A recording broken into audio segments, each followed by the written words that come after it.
tenemos un Dios que, aunque nos alejamos muchas veces por nuestro pecado, y aunque nos sintamos muchas veces lejos de su presencia, lejos de Él, recuerda el Salmo 23, que aunque ande ¿qué? En valle de sombra de muerte, no temeré mal alguno, porque tu vara y tu callado ¿qué? Ahí estará para infundirme aliento. Llegará momentos en nuestra vida que necesitaremos de ese abrazo, necesitaremos de ese callado de nuestro pastor. Nuestro pastor, Él es poderoso, Él es increíble, Él es nuestro Dios, Él es tu Salvador. Y le puedes llamar amigo, le puedes llamar Padre. ¿Por qué? Porque ahora tú eres su hijo. Y como hijo, y Él como tu Padre, Él te cuida y quiere siempre lo mejor para ti. Así que si tú estás pasando el día de hoy algo complicado, algo difícil, seguramente va a ser para tu bien. Seguramente Dios de ahí sacará algo bueno. Siempre es algo bueno. Siempre es necesario que pasemos a veces por pruebas. Si el día de hoy tú estás súper bien, estás sonriendo, tú puedes decirle gracias Dios por lo que has hecho en mi vida. Amén. Gózate, hermano. Pero si el día de hoy vienes cargado, también gózate. ¿Por qué? Porque tienes un Dios poderoso que no te olvida. Tienes un Dios poderoso que es nuestro Dios, tu creador, tu Salvador. Él dio la vida por ti y no te va a dejar.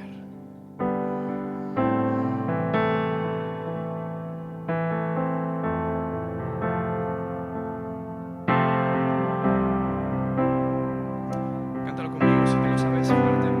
Dice: y quiero levantar a ti mis manos, maravilloso Jesús, milagroso Señor, y llena este lugar con tu presencia y haz descender tu poder a los que estamos aquí.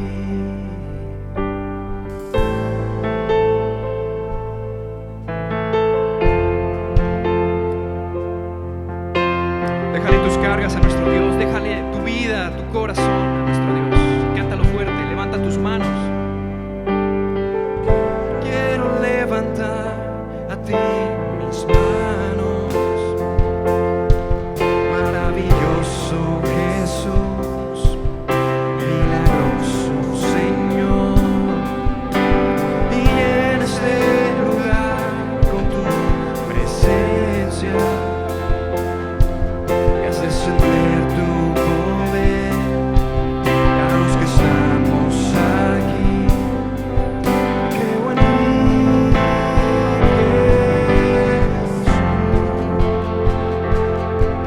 en lo que harás en mí. ¿Tú lo crees? Creo en ti, Jesús. Él hará en lo que harás en mí, en mí, en mí. Recibe toda la gloria, recibe toda la honra, precioso Hijo de Dios. Recibe toda la gloria, recibe toda la honra, precioso Señor Jesús. Una vez más, recibe toda la gloria, recibe toda la honra, precioso Señor Jesús.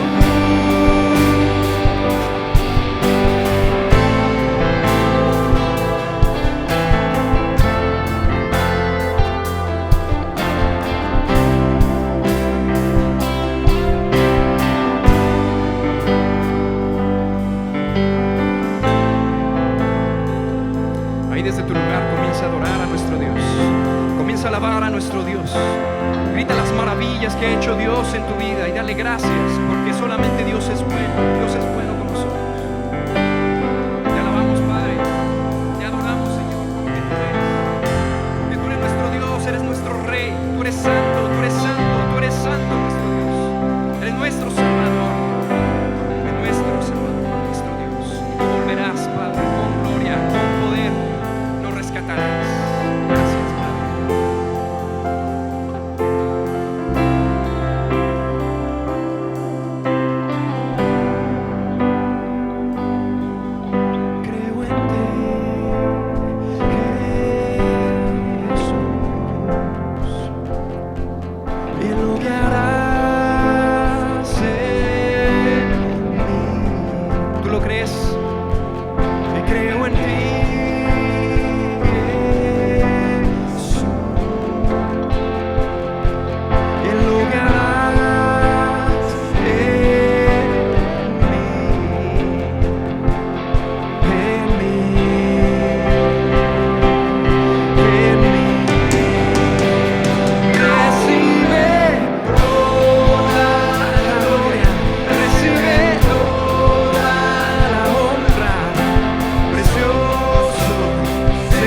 encender tu poder a los que estamos aquí.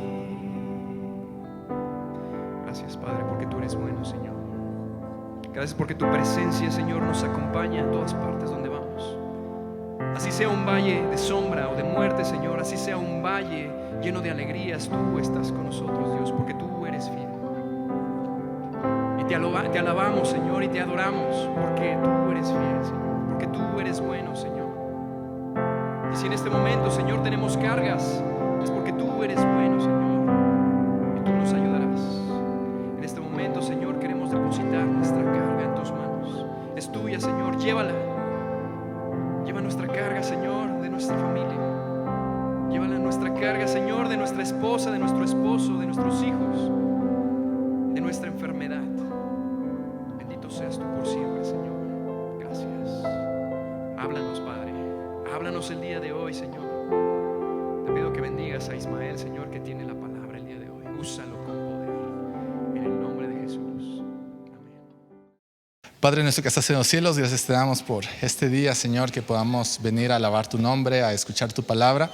Te pido que podamos estar atentos, te pido que tú hables a nuestros corazones, Señor, que tú seas el que habla nuestras vidas, Señor, que podamos cambiar, que podamos tomar tu palabra, Señor, y hacerla nuestra, poderla escribir en nuestros corazones y poder vivir de acuerdo a tu palabra, de acuerdo a lo que tú quieres, Padre.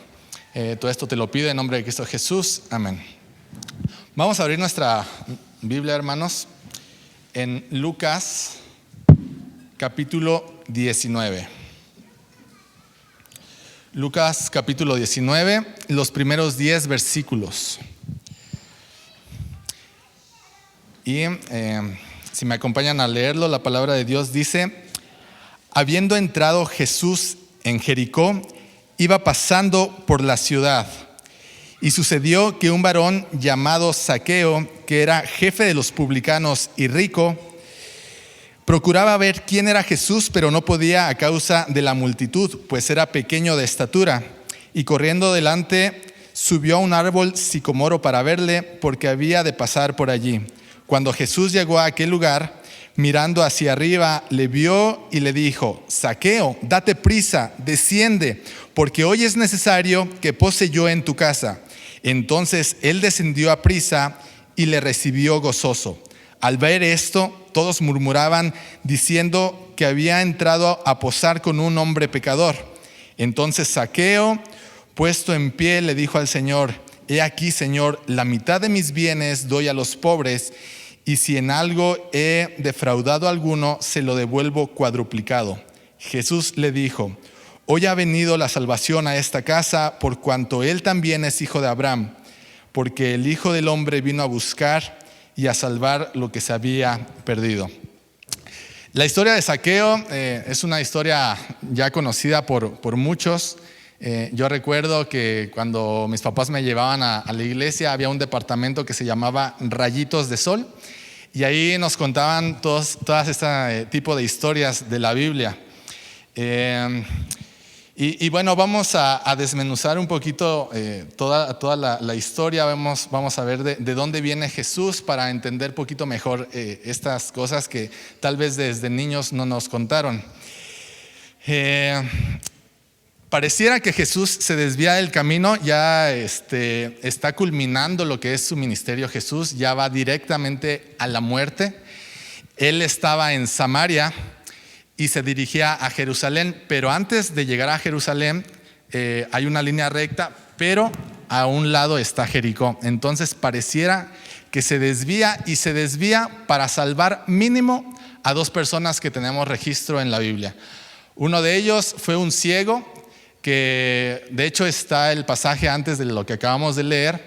Es un ciego que está a las afueras de Jericó, sobre el camino, está mendigando. Y Jesús lo sana, lo salva, y de hecho le empieza a seguir. Y la segunda persona es Zaqueo. Jericó, recordemos un poquito la historia de Jericó. Esa es una ciudad que Dios había entregado en las manos del pueblo de Israel. En ese entonces estaba a cargo Josué. Esa historia la pueden verificar en Josué capítulo 6.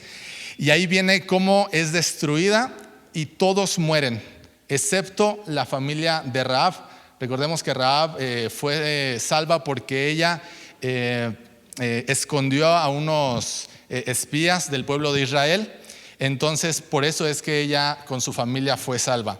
Pero de ahí en fuera todos murieron y las murallas de la ciudad quedaron hechas trizas, o sea, ya no había nada.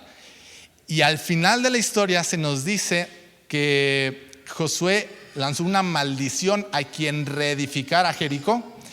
Y pues es algo impresionante, ¿no? Porque acá vemos que Jericó ya está en pie. Entonces, ¿en qué momento? Bueno, es que si seguimos leyendo, nos vamos a encontrar en Primera de Reyes, capítulo 16, la historia de un rey que fue de los peores reyes que tuvo el pueblo de Israel, que se llamó Acab o Ahab en algunas traducciones. De hecho, la Biblia dice que fue más malo de todos los que le habían precedido. O sea, la verdad fue un rey que hizo todo lo malo delante de Jehová.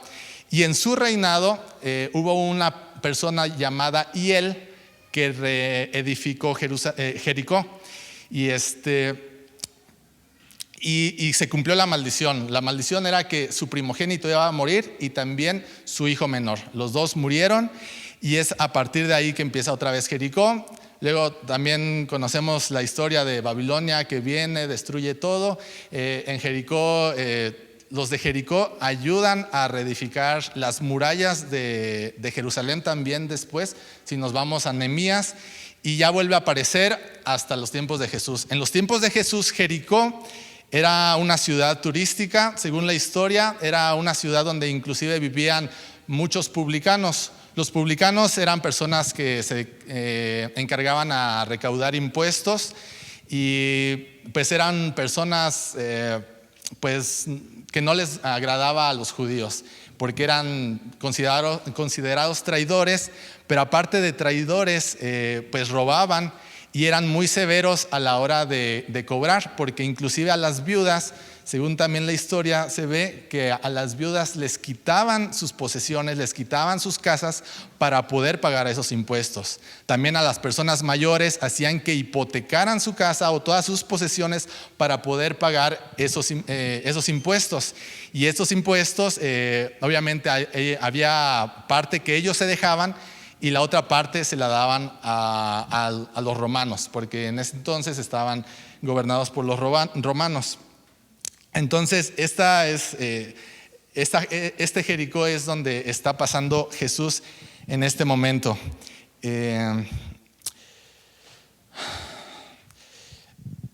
Y bueno, vemos que también la Biblia nos menciona 3 cosas acerca de Zaqueo, que vivía en Jericó. La primera es el nombre, Zaqueo. Y Zaqueo significa puro. Es tal vez un mal chiste que un hombre publicano, un hombre ratero, un hombre que todos consideraban como un pecador, se llamara puro. Y es que es impresionante cómo Dios trabaja con todos nosotros. Y es que también si vemos en la Biblia, todos los nombres que les ponían a las personas tenían que ver con su forma de ser. Y vemos que Zaqueo pues no pintaba para nada eso de ser puro, sobre todo porque pues era un traidor, se había vendido a Roma, era ratero, le decían que era pecador, entonces no tenía nada que ver. Sin embargo, Dios trabaja con él. Y si nos vamos a Romanos capítulo 4, 17, vamos a ver en la última parte de ese versículo. Es algo que a mí me impresiona muchísimo. Romanos 4, versículo 17. Y dice: a quien creyó, el cual da vida a los muertos y llama las cosas que no son como si fuesen. Las cosas que no son como si fuesen. estamos empezando a ver que hay una transformación en la vida de Zaqueo. Tal vez sus padres cuando nació lo vieron muy bonito, muy hermoso y dijeron, bueno, es el niño más hermoso del mundo y le vamos a poner Zaqueo, le vamos a poner puro. En una parte de la historia, pues Zaqueo empieza a alejarse de Dios. En algún punto de la historia, él decide venderse a Roma y volverse publicano. La segunda cosa que aprendemos de Zaqueo, bueno, que nos dice la Biblia, es que era un jefe. Él era el jefe de los publicanos, no era un publicano cualquiera, sino era el mero de la región. Para poder los romanos recaudar todos los impuestos, ponían a ciertas personas encargadas de las regiones. Y la región que estaba ahí de Jericó, Zaqueo era el jefe de todos los publicanos que había ahí. Entonces también tenía un estatus, tenía cierto poder, y era alguien importante, podríamos decirlo. Y la tercera cosa que aprendemos de la Biblia que nos habla de Zaqueo es que era un hombre rico. Recordamos la historia del joven rico. Jesús habla acerca de los ricos, ¿no? Dice que es muy difícil que un hombre rico entre al reino de los cielos. Sin embargo, no dice que es imposible. Aquí vemos que Zaqueo más adelante va a recibir salvación. Y lo que pasa es que no se trata sobre la riqueza realmente, sino lo que tú pones delante de Dios, lo que tú pones en primer lugar y no es a Dios. Es cuando esa persona posiblemente no entre al reino de los cielos porque no está poniendo en primer lugar a Dios. Vemos que procuraba verle. En este momento de la historia de Jesús, él era ya muy famoso. Jesús tenía multitudes siguiéndole día y noche. Hay pasajes donde inclusive él se enoja porque él quiere descansar y no puede descansar a causa de las multitudes que lo seguían.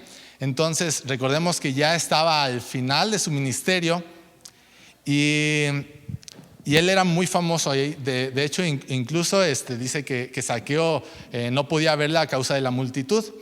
Y también vemos en otras ocasiones que había gente que sí quería acercarse a Jesús y no podía, y ni siquiera tenían la posibilidad de tener una entrevista personal con Jesús.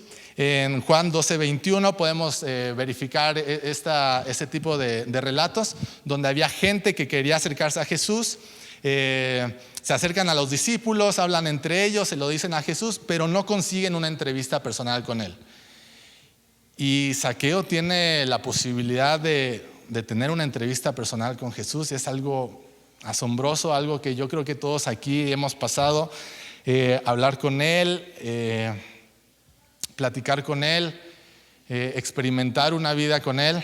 Y todos sabemos que es asombroso la relación que nosotros podemos tener con Jesús. Vemos que también Jesús era criticado porque se juntaba con publicanos, se juntaba con pecadores, y esa era una crítica que le hacían muy seguido a Jesús. Podemos recordar la historia de Leví, que después se convierte en Mateo, uno de los discípulos de Jesús. Era también publicano y pasa algo similar. Llega, lo llama y le empiezan a criticar. Se junta con publicanos, se junta con pecadores. Más adelante, también en Lucas capítulo 5, empezamos a ver, Lucas 15, versículos 1 y 2, también vemos que lo critican por juntarse con publicanos y juntarse con pecadores. Pero a Jesús no le importa nada de esto. Jesús lo que quiere es llegar con esa persona que lo necesita, llegar con ese herido, con ese afligido, y llega y le da la salvación. Vemos que Zaqueo, cuando habla con él, no sabemos exactamente qué palabras cruzan entre ellos, solamente vemos que van a su casa y ya estando en su casa es cuando lo critican, pero llegando a su casa vemos un cambio radical en Zaqueo. Vemos que él ha sido salvo. Zaqueo empieza a decir que va a dar la mitad de sus bienes a los pobres con un conocimiento en la Biblia. Si vemos Salmos 41, el versículo 1 dice: bienaventurados los que piensan en los pobres. Entonces ahí se ve que Zaqueo, al ser judío también, conocía de las Escrituras y empieza a dar fruto de lo que es la salvación. Después vemos que dice que todo lo que había robado lo iba a devolver cuadruplicado. ¿Por qué cuadruplicado? En algunas partes de la Biblia vemos que si alguien roba, se tenía que devolver 5 veces, en algunas dice que se tenía que devolver 7 veces, pero ¿por qué 4? Bueno, es que esto está basado en Éxodo 22, en el primer versículo. Habla de que si alguien hurtare un buey o una vaca y la degollare y la vendiere, por el buey iba a regresar 5 veces su precio y por la oveja 4 veces. ¿Pero qué tiene que ver? Bueno, es que en el tiempo de Jesús había una moneda llamada dracma o también el denario, que eran similares en su precio. Y un denario o un dracma equivalía al precio de una oveja. Un dracma equivalía a una oveja. Entonces ahí vemos la similitud, vemos la igualdad, y es por eso que Zaqueo decide devolver por cuadruplicado. Y a este punto quiero llegar: la seguridad de la salvación, la evidencia de la salvación. ¿Cuántos aquí me pueden asegurar que realmente son salvos? En la Biblia encontramos que hay un enemigo. Ese enemigo es el príncipe de esta tierra, de este mundo, y se le conoce como diferentes nombres. Y una de las cosas que tiene este enemigo es que es el padre de mentira. Así se le llama también, padre de mentira. Y no estamos hablando, no voy a tocar el tema. Voy a mencionar que no se pierde la salvación. Lo hemos escuchado ya en predicaciones pasadas, en el discipulado de mujeres lo han llevado, en el estudio bíblico que tenemos los varones, creo que también en los jóvenes. Eso no está en duda. Lo que sí está en duda es que ¿realmente eres salvo?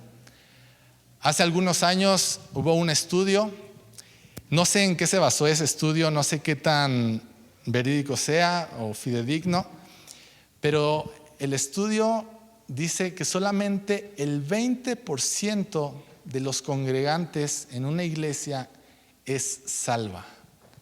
Suponiendo que sea verdad, no sé en qué se basaron, no sé por qué, cómo hicieron ese estudio, pero supongamos que es verdad, el 20% de los que estamos aquí reunidos. Imaginemos que aquí habemos alrededor de 100 personas junto con las personas que faltan, sin contar niños, somos alrededor de 100 miembros de la iglesia. Solamente el 20%, según este estudio, es salvo en verdad. Eso quiere decir que el otro 80% no, solamente cree tal vez ser salvo, sin serlo. Tal vez Satanás haya engañado a tu corazón diciendo sí, nada más para mantenerte tranquilo, para que ya no busques a Dios, y que realmente no lo seas. Es un tema sumamente delicado. Lo que nosotros podemos ver en la Biblia es que nosotros sí podemos saber si somos salvos en verdad. ¿Cómo? A través de evidencias. Vemos que Zaqueo mostró evidencias de su salvación. ¿Y cuáles son esas evidencias? Bueno, aparecen muchas en la Biblia. Vamos a mencionar algunas de ellas. La primera Y con esto es que realmente eres salvo, es creer. Todos aquí sabemos que solamente tenemos que creer en Jesús para ser salvos. Y esto lo podemos encontrar en diferentes textos, en Juan 3:16, Juan 3:36, Hechos 16:31. En varios textos podemos encontrar que lo que necesitamos para ser salvos es creer. Pero ¿realmente creemos? ¿Realmente crees en Jesús? La segunda es que tenemos que llevar una vida con actitud de arrepentimiento. Sabemos que mientras estemos en este mundo vamos a seguir pecando. Y si realmente te arrepentiste cuando aceptaste a Jesús, es una evidencia de que eres salvo. Pero en este momento, aunque ya hayan pasado varios años, aunque ya creas que eres maduro hasta cierto punto, tu actitud debe de seguir de arrepentimiento, porque seguimos pecando, seguimos haciendo lo malo. Pablo dice que lo bueno que quiero hacer no hago, y lo malo que quiero hacer, que no quiero hacer, eso es lo que hago. O sea, estamos hablando que personas que ya son muy maduras, personas que conocen del Evangelio, aún así siguen pecando. Nosotros también lo seguimos haciendo. Entonces nuestra actitud siempre debe de ser de arrepentimiento, un arrepentimiento constante ante el Rey de Reyes y Señor de Señores, que es nuestro Dios, el Dios de Abraham. Siempre predicamos acerca del arrepentimiento, siempre que vamos a evangelizar. De hecho, es una de las cosas que nosotros podemos aprender de los discípulos. Cuando Jesús manda a sus discípulos de las primeras veces a predicar, les dice que prediquen el arrepentimiento. Está en Marcos 6:12, si lo quieren checar. Ahí viene cuando Él les dice que prediquen arrepentimiento. La tercera cosa, la tercera evidencia que nosotros podemos saber si somos salvos es que lo debemos de confesar. Tal vez aquí en este tiempo, tal vez en este país no sea tan complicado. En Romanos 10:9 sí habla de que tenían que confesarlo y que si creían iban a ser salvos. Pero es que en ese entonces los judíos, los cristianos eran perseguidos, y perseguidos en el mejor de los casos, cuando los agarraban, iban a la cárcel. Pero en otros casos, recordamos a Esteban, que fue apedreado y lo mataron cuando estaba predicando el Evangelio. Y si no, los llevaban al circo romano, y en el circo romano iban familias enteras. Iban con niños, iban con bebés en los brazos. Las familias enteras entraban a la arena y dejaban salir leones y los destrozaban. Eso lo podemos ver en la historia. Y cantaban antes de ser destrozados, y mientras estaban destrozados cantaban a Dios. Qué evidencia más grande de la salvación, que aún cuando los que son padres, cuando tu pequeñito sabes que va a morir, cuando tu bebé sabes que ya está en las últimas, cantar a Dios y confesarlo, saber que por esa razón es que vas a morir, saber que por esa razón toda tu familia va a morir. De hecho, hay un testimonio en la historia, se registra en 1950 en Corea del Norte. Hubo un pastor llamado Kim. Este pastor Kim tenía una congregación de 27 personas. Ellos no pueden, hasta la fecha, no pueden reunirse libremente, y en ese entonces hacían cuevas con sus propias manos, se metían dentro de la tierra y ahí alababan a Dios lo más silencioso posible para no ser descubiertos. En una ocasión el gobierno quiso hacer una carretera y llegó la máquina y se derrumbó toda la parte de los túneles que habían creado, y fueron descubiertos. Cuando fueron descubiertos, los apresaron y los llevaron a una plaza, y en presencia de 3,000 personas, les dijeron: nieguen a Jesús, nieguen su fe. Y ellos dijeron que no lo iban a hacer. Les pusieron pistolas en sus cabezas, les dijeron: nieguen su fe, nieguen a Jesús, y se negaron, no lo hicieron. Al ver esto, el oficial al mando dijo: agarren a esos 4 niños que están ahí y pásenlos acá. Les pusieron una soga en el cuello. Eran niños de entre 1 año y 5 años de edad. Enfrente de sus padres les pusieron la soga y les volvieron a decir: nieguen su fe. Los padres de los niños los miraron fijamente y les dijeron: nos vemos en el cielo. Murieron los niños. Después los agarraron a los que quedaban y los pusieron en fila, los acostaron sobre el piso, y la misma máquina que estaba haciendo el camino, una aplanadora o pisadora, la encendieron y les dijeron: nieguen su fe.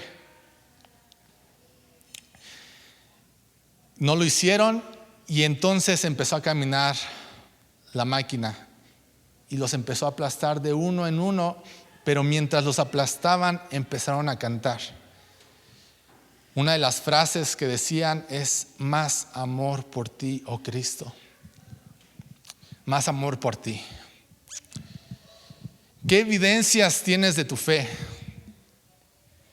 ¿Qué evidencias hay de que realmente eres salvo? ¿Podrías llegar a la muerte?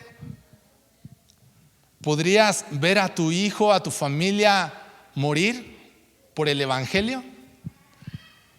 ¿O pondrías primero a tu familia y decir: sí, ¿saben qué? Olvídenlo, yo ya no quiero nada con Dios, denme a mi familia, yo me voy a mi casa? Algunos tienen su fe en sus riquezas. Está la historia del joven rico. No pudo vender todo lo que tenía, puso su fe en las riquezas y no siguió a Jesús. Dice: ¿sabes qué? No lo puedo hacer, yo sigo con lo mío y pues adiós, ¿no? No siguió a Jesús. La siguiente cosa es, para mí lo más importante es seguir a Jesús.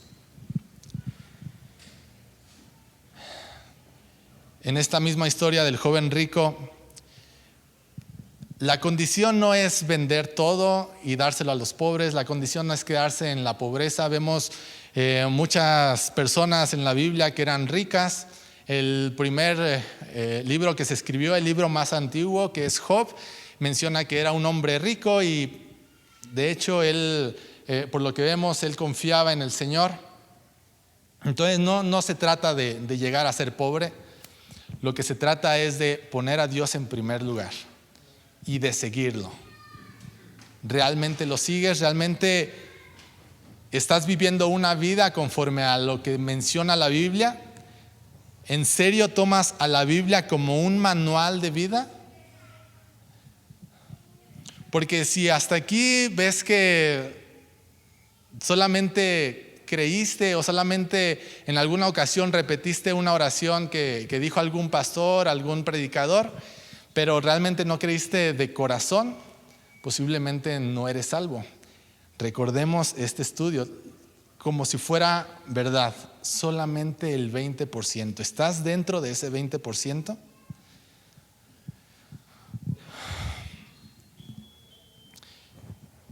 Hay que tener evidencia de nuestra salvación. Dentro de las evidencias, también en Mateo capítulo 25, sobre el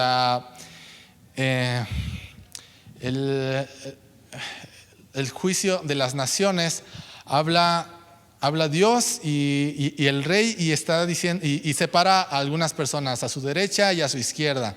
Y a algunos les dice: por cuanto me diste de comer, por cuanto me diste de beber, tenía sed, me diste de beber, estaba enfermo, me visitaste, estaba desnudo, me vestiste, por cuanto me lo hiciste, puedes entrar al reino de los cielos. Y ellos dijeron, pero ¿cuándo lo hicimos? ¿Cuándo te vimos desnudo? ¿Cuándo tuviste hambre? Bueno, cuando lo hiciste a estos más pequeños, a mí lo hiciste. Y al otro le dice, inclusive hasta les dice, malditos, malditos, porque no me dieron de comer cuando tenía hambre, no me dieron de beber cuando tenía sed, no me vistieron, no me visitaron. Pero cuando estuviste enfermo, cuando tuviste hambre, por cuanto no lo hiciste a estos más pequeños, a mí no me lo hiciste. Evidencias, hermanos, evidencias. ¿Cuándo fue la última vez que visitaste a alguien que estaba enfermo? Alguien que tal vez se había apartado de Dios, que dejó de venir a la iglesia. ¿Cuándo fue la última vez que recibiste visitas en tu casa? ¿Que hospedaste a alguien? ¿Cuándo fue la última vez que fuiste viste la necesidad de algún hermano o de alguien allá afuera y extendiste tu mano y les diste tal vez alguna despensa o supliste alguna necesidad? ¿Cuándo fue la última vez que lo hicimos? Y estas son evidencias de nuestra salvación. Recordemos que la salvación no es por obras, no porque hagamos las obras vamos a recibir la salvación, sino las obras son la evidencia que tenemos salvación. ¿Cuáles son tus evidencias? ¿O solamente crees? ¿Solamente vienes a la iglesia? ¿Solamente de repente haces tu devocional en las mañanas? Pero no haces nada a partir de eso. Tal vez sí, los domingos no sé, sirves en algún ministerio, en alguna comisión, pero hasta ahí. Recordemos que la fe sin obras es muerta. Necesitamos hacer obras para demostrar nuestra salvación. Yo les pido, hermanos, que cierren sus ojos, que examinen su vida, que le pidan a Dios que examine su vida,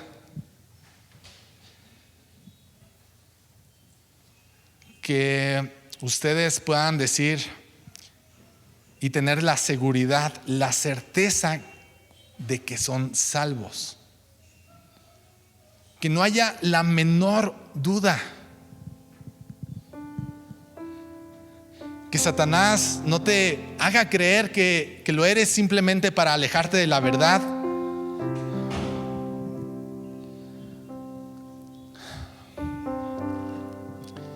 No permitas que Satanás te engañe. Entrégale tu vida completa a Dios. Dios no nos pide mucho, Dios nos pide todo. Entrégale tus bienes, tus riquezas. Decirle, tú eres mi primer lugar. Entrégale tu familia y decirle, gracias por mi familia. Entiendo el ministerio de la familia. Entiendo que tengo que administrar lo que tú me diste. Sin embargo, no lo voy a poner en primer lugar.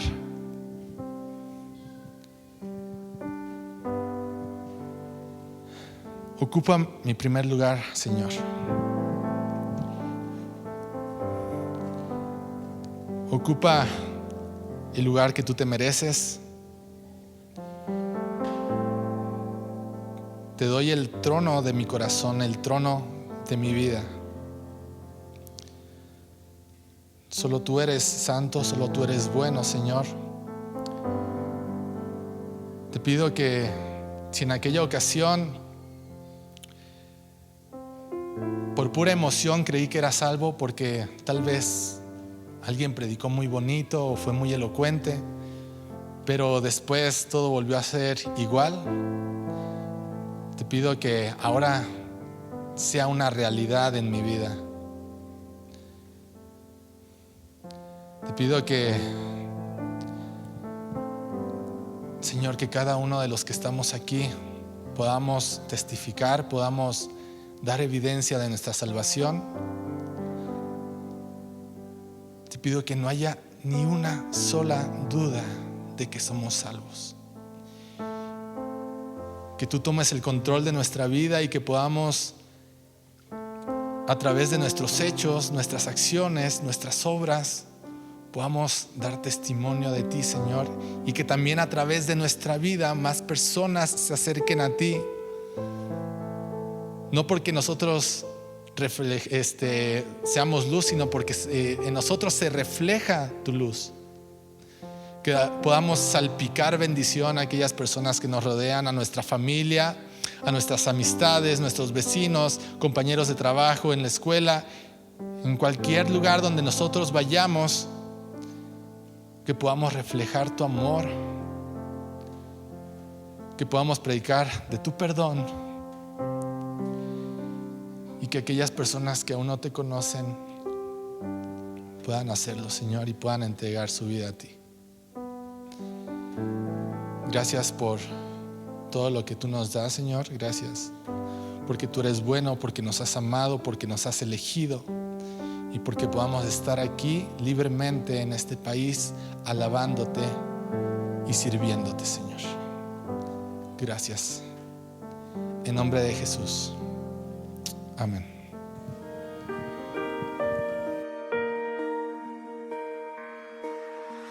Noche de Hombres, todos los jueves a las 7:30 de la tarde. Ven y estudiemos juntos cómo Dios utilizó a hombres ordinarios como tú para hacer cosas extraordinarias. Miércoles de oración. Sincroniza tu corazón con el de Dios y ve lo que Él puede hacer en tu vida a través de esta herramienta tan poderosa. Oremos juntos en nuestro nuevo horario, todos los miércoles a las 6 de la tarde. Te esperamos todos los viernes a las 10 de la mañana a nuestro discipulado de mujeres, un espacio donde puedes profundizar tu fe y conocer cada día más a Jesús. Recuerda, todos los viernes a las 10 de la mañana.